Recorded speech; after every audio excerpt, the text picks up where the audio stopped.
Assalamualaikum warahmatullahi wabarakatuh. Perkenalkan, nama saya Bilki Candrakanti Putri Tresna dari kelas 12 MIPA 2. Dalam rangka mengerjakan tugas ujian praktik agama Islam, saya akan berdakwah mengenai 7 golongan orang yang akan diberi naungan oleh Allah Subhanahu wa taala di hari kiamat nanti. Innal hamdalillah wassalatu wassalamu ala Rasulillah amma ba'du. Segala puji bagi Allah yang masih memberikan kita nikmat iman dan Islam serta nikmat umur sehingga kita saat ini masih diberi kesempatan untuk tetap beraktivitas dan berbuat sesuatu untuk bekal kita di akhirat nanti.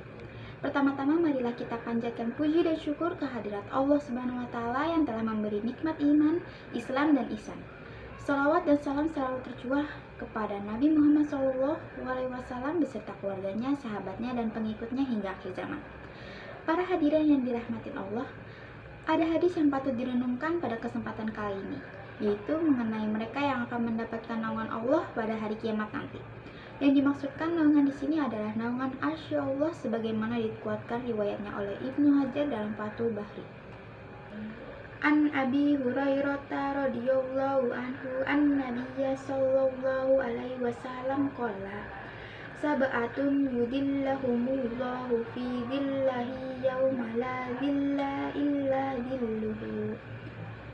Dari Abu Hurairah radhiyallahu anhu dari Nabi sallallahu alaihi wasallam, beliau sallallahu alaihi wasallam bersabda, 7 golongan yang dinaungi Allah dalam naungannya pada hari di mana tidak ada naungan kecuali naungannya.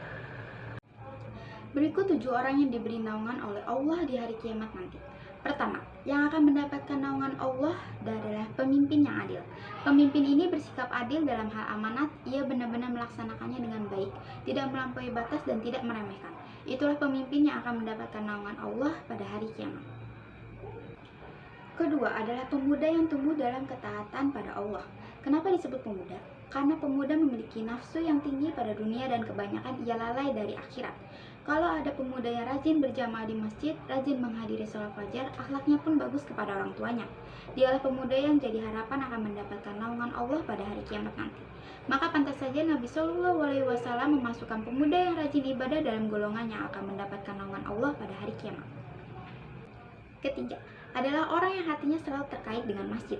Yang dimaksud di sini adalah laki-laki, karena wanita lebih layak tempatnya di rumah. Laki-laki yang hatinya terkait dengan masjid adalah yang biasa menunggu sholat setelah sholat. Misalnya yang menunggu waktu antara maghrib dan isya dengan berada dalam majelis ilmu dengan mendengarkan kajian Quran atau hadis Nabi Shallallahu Alaihi Wasallam. Bisa juga pengertian orang yang hatinya terkait dengan masjid adalah mereka yang selalu mengingat sholat berjamaah walau dalam keadaan super sibuk. Sopir kendaraan ketika mendengar suara azan segera memakilkan kendaraannya untuk mengerjakan sholat. Pegawai kantoran bergegas ke masjid ketika azan berkumandang. Contoh-contoh seperti itulah mereka yang hatinya selalu terkait dengan masjid. Keempat adalah 2 orang yang saling mencintai di jalan Allah. Keduanya berkumpul karenanya dan berpisah karenanya. Yang dimaksud adalah mereka yang berteman karena Allah, sehingga teman yang dipilih adalah karena tertarik pada kesolehannya, bukan tertarik pada dunia dan hartanya. Pertemanan tersebut dibangun di atas iman sampai maut menjemput.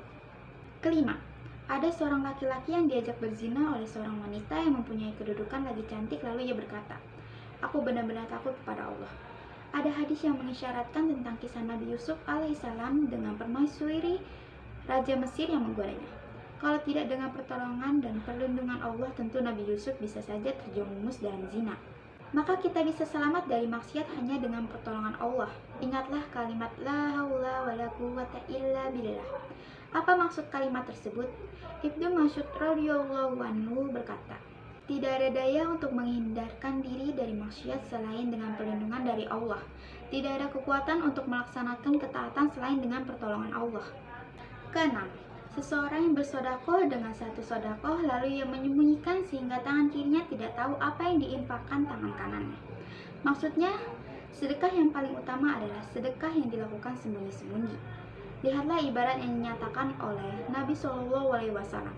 Tangan kanan yang berinfak lantas tangan kiri tidak mengetahuinya. Ini menunjukkan bahwa yang paling dekat saja tidak mengetahui kalau ia bersedekah. Namun boleh saja seseorang bersedekah terang-terangan untuk memberikan contoh pada orang lain. Juga sedekah boleh dilakukan terang-terangan jika yang dimaksud adalah sedekah wajib seperti zakat dan nafkah keluarga. Ketujuh, seseorang yang berzikir kepada Allah dalam keadaan sepi lalu ia meneteskan air matanya. Maksudnya adalah orang yang rajin berzikir kepada Allah dengan benar-benar menghayati hingga terkadang air matanya menetes ketika menyendiri karena takutnya kepada Allah. Dikatakan ia berzikir seorang diri atau ketika sepi menunjukkan bahwa zikir yang utama itu disembunyikan, karena lebih akan terjaga dari dia. Semoga Allah menggolongkan kita masuk dalam 7 golongan di atas yang tidak ada naungan kecuali naungannya. Sekian dakwah yang dapat saya sampaikan, kurang lebihnya mohon maaf. Wassalamualaikum warahmatullahi wabarakatuh.